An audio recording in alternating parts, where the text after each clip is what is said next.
Hello, assalamu alaikum. So wannan da kuke gani funded account ne gashi nan naira trader da muka karba za mu passing ɗinsa tare da FXLens. To ku biyo ni ku ga yadda ake. So bayan na yi screenshot ɗin chart ɗina kamar yadda kuka gani a baya, na zo na shiga cikin FXLens ɗinmu sai na je sai na uploading wannan chart ɗin da na yi screenshot. Dama na gaya muku cewa uploading ɗin chart za ka yi kawai ka ɗauki analysis ɗin da wannan chart ɗin ya baka. So yanzu kun gani na yi screenshotting, na yi uploading ɗin chart ɗina, so na danna analysis. So zai bani analysis ɗin chart ɗina exactly me market ɗita za ta yi. Kun ga ya ce min sell za a nan gurin, sai na koma cikin trade ɗina sai na zaɓi lot size ɗin da nake buƙata.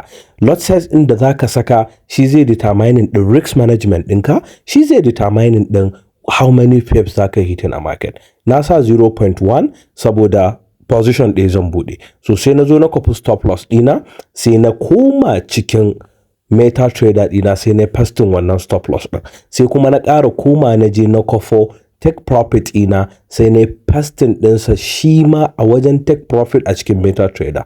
Ina gama sai na danna sell. So kun ga na yi executing order ɗina. So abinda za ku gani a nan, kun ga SL ɗina ya bani kusan 257 pips. So wannan pips ɗin ne kuma ya min yawa saboda shi FXLens default yake bayarwa.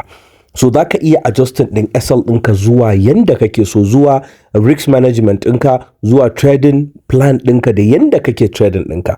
Misali yanzu wannan sun ce kada na yi losing ɗin 20% overall drawdown ɗin kuɗin. Kun ga naira 20,000 kenan ko? Yes, naira 20,000 kenan. So kaga dole na rage na dawo da shi irin 20,000 da 'yan kai da sauransu. So take profit ɗina kuma zan iya sa shi duk yanda na ga dama. Amma dai ka gane shi FXLens in ya baka default ɗin nan, ƙoƙarin da za ka yi shi ne ka duba ka ga as a trader wani irin risk management kake amfani da shi, wani irin lot size kake amfani da shi saboda su za su yi determining. So kun ga yanzu na yi modifying ɗin order ɗina ga inda na saka SL ɗina, ga TP na inda na sa shi ma zan yi adjusting ɗin TP ɗina na dawo da shi saboda abinda nake nema ne passing wannan path ɗin shine gaba ɗaya 40,000 naira, 20% ko? Ya, 40,000 naira. Idan na yi passing ɗin 40,000 naira, na samu 40,000 naira, na yi passing ɗin phase 1 and phase 2. Phase 1. Sai kuma na tafi phase 2. So a wannan trade ɗin phase 1 and phase 2 ɗin duka mun yi passing kuma an bani funded account using FXLens kamar yadda kuke gani. So idan na danna recording zai mun journaling ɗin trade ɗina cewa ga trade ɗina nan it's journaled, lokacin da na shiga ga kuma ranar da na shiga ga dalilin da yasa na shiga wannan trade ɗin.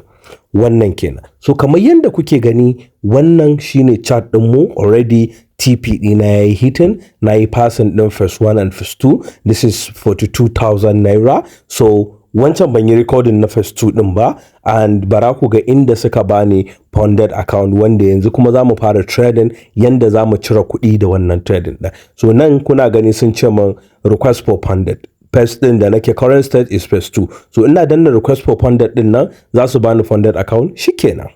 So wannan fa shine yanda FXLens yake aiki. So don haka ku hanzarta ku yi register. Bye bye.